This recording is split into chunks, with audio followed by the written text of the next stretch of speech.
শরীয়তপুরের জাজিরার পদ্মাপাড়ে প্রায় ১.৫ কিলোমিটার এলাকা জুড়ে ভাঙন দেখা দিয়েছে। স্থানীয়দের দাবি, বালু খেকোদের দৌরাত্মেই নদী ভাঙন বেড়েছে। তাই ভাঙন রোধে টেকসই বাঁধ ও অবৈধ বালু ব্যবসায়ীদের বিরুদ্ধে ব্যবস্থা গ্রহণের দাবি তাদের। স্যান্ডেলিনা সো, রূপচর্চায় আভিজাত্য।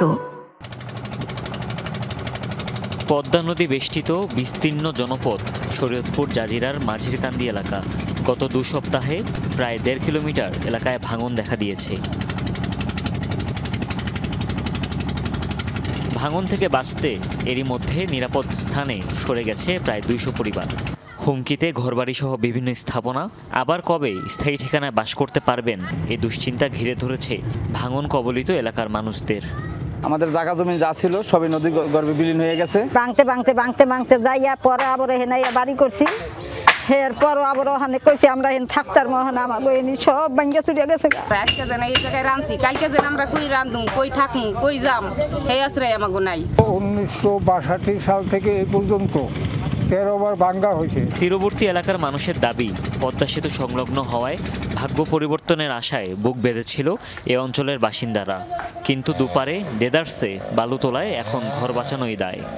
দুশোবাড়ি আসলো বালি কাট দেয় বহু দূর আছে, এককালে কুরলি কাটে গাঁতে গাঁতে সাপ করে এককালে। অবৈধভাবে ড্রেজিং না করলে আমাদের এখানে আবার চর পড়ে যাবো, আমরা এখানে থাকতে পারবো। ওই ব্রিজের করে থেকে ড্রেজারের মাটি কাট দেয়া আজকে 2 বছর ধরে আমাদের মাটি কাটে এই পরিস্থিতি হয়েছে। বুঝলেন, এখন আমরা অসহায়, আমরা এখানে সরকারি জমিনে আশ্রয় দিচ্ছি।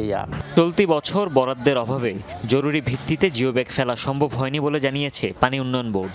অবৈধ বালু উত্তোলনের বিরুদ্ধে ব্যবস্থা নেওয়ার আশ্বাস প্রশাসনের। বিগত বছরগুলোতে পাইনপাড়া এলাকায় ভাঙন কবলিত স্থানে আমরা জরুরি আপতকালীন জিওব্যাগ ডাম্পিং করতে পেরেছি। বর্তমান বছরে আমরা জিওব্যাগ ডাম্পিং করিনি। প্রতিদিনে কিছু কিছু কার্যক্রম চলতেছে অলরেডি। এখন এই সময়টাতে হচ্ছে কি এত বেশি মানুষের দুষ্ট লোকের দৌরাত্ম্য বেড়েছে যে আমরা কি বলবো, আমরা নিজেরাও হারিয়ে উঠছি। আর আশ্বাস নয়, ভাঙন রোধে টেকসই বেড়িবাঁধের দাবি পদ্মাপাড়ের মানুষের। হুমায়ুন রশিদ, যমুনা নিউজ।